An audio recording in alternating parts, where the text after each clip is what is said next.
जय श्री राम दोस्तों, आप देख रहे हैं YouTube चैनल ज्ञान स्टार प्लस। तो दोस्तों, आप सभी का हार्दिक स्वागत और अभिनंदन। दोस्तों, आज हम आपको बताएंगे कि सबरी कुंवारी है या शादीशुदा और ये कौन थी।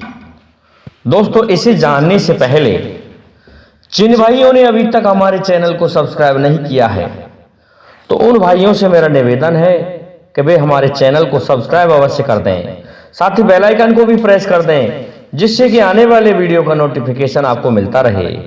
दोस्तों, आप सभी को पता है, सबरी माता भगवान श्री राम की परम भक्त। तो परम भक्त जिसकी भक्ति के बारे में कुछ कहा नहीं जा सकता, वह सबरी माता। तो होता क्या है दोस्तों, सबरी माता भील समुदाय से थी और सबरी माता के पिता भीलों के संरक्षक थे, भीलों के मुखिया थे, भीलों के राजा थे। लेकिन भील समुदाय में एक परंपरा थी कि जब भी लड़की का विवाह किया जाता था, उस समय ये करते थे कि वो 100 पशुओं की बलि देकर विवाह किया जाता था। तो दोस्तों, इनका बचपन में उस समय नाम श्रमणा था। इनके पिता ने इनकी शादी एक भील राजकुमार से तय की थी, जिसमें 100 पशुओं की बलि दी जानी थी। लेकिन होता क्या है, ये सब कुछ सबरी ने सोचा कि शादी मेरी होगी, विवाह मेरा होगा, और ये 100 पशु बेचारे निर्दोष बेजुबान जो बोल नहीं सकते हैं, ये मारे जाएंगे। ये कैसी परंपरा है? अरे शादी मेरी हो, दंड किसी और को मिले, ये मुझे अच्छा नहीं लगता।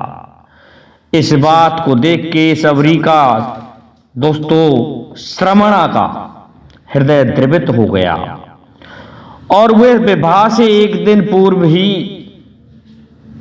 वहां से भाग गई और भाग के दंडकारण्य में आ गई। दंडकारण्य में आके जहां पर मतंग मुनि का आश्रम था, लेकिन उन्हें पता था कि मैं जाति से भील हूं और मुझे क्या पता इस आश्रम में रहने दिया जाए या नहीं, क्योंकि ऋषि श्रेष्ठ मतंग मुनि क्या सोचें क्या नहीं सोचें। लेकिन उसने एक बात सोची कि वह प्रत्येक दिन प्रातःकाल उस आश्रम से लेकर नदी तक का रास्ता, कंकड़ पत्थर बालू सभी को झाड़ देती थी और उसमें बालू बिछा देती थी। ये जब ऋषि स्नान करने जाया करते थे तो देखते कि यहां बालू कौन बिछा गया, लेकिन उनको ये नहीं पता था कि यहां कोई स्त्री रह रही है और वह ये कार्य कर रही है।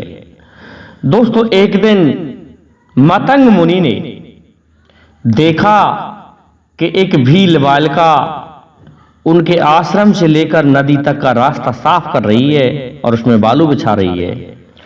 तो उसकी इस भक्ति से मतंग मुनि प्रसन्न हो गए, कहने लगे, बाला, तुम कौन हो और ये क्यों कर रही हो? इस पर सबरी ने अपनी कथा सुनाई कि हे ऋषिवर, विवाह मेरा हो और 100 पशुओं को दंड मिले।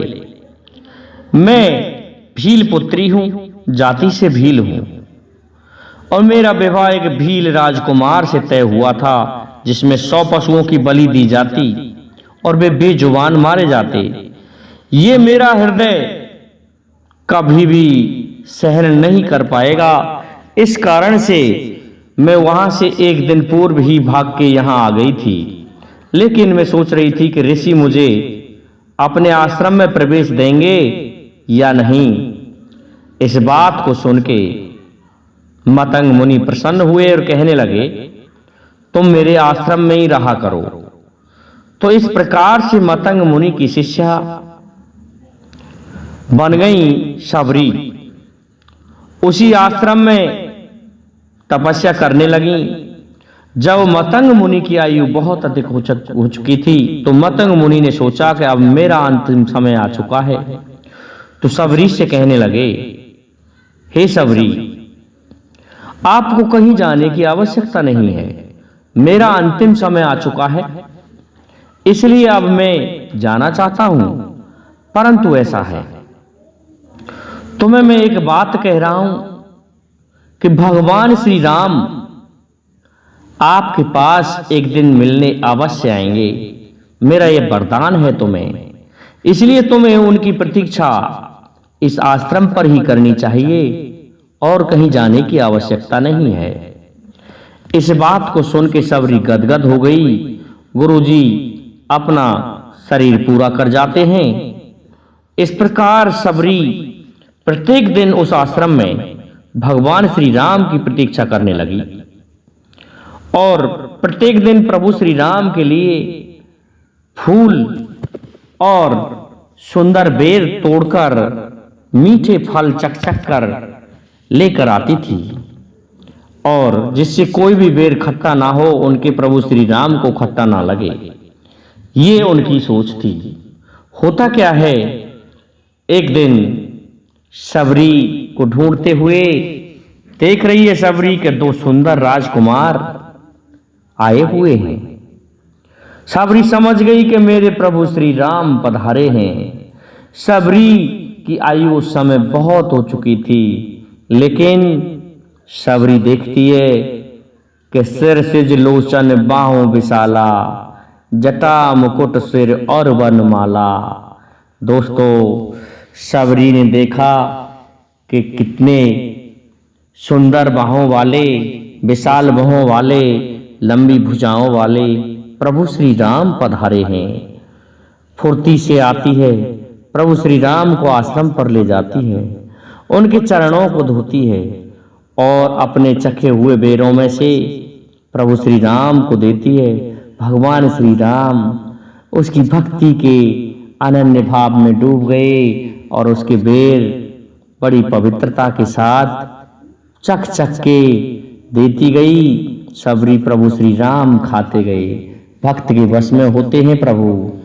उनका भाई जो लक्ष्मण था, लक्ष्मण ने मना कर दिया, लेकिन झूठे बेरों में से उठा तो लिए खाने को लक्ष्मण जी ने, लेकिन खाया नहीं।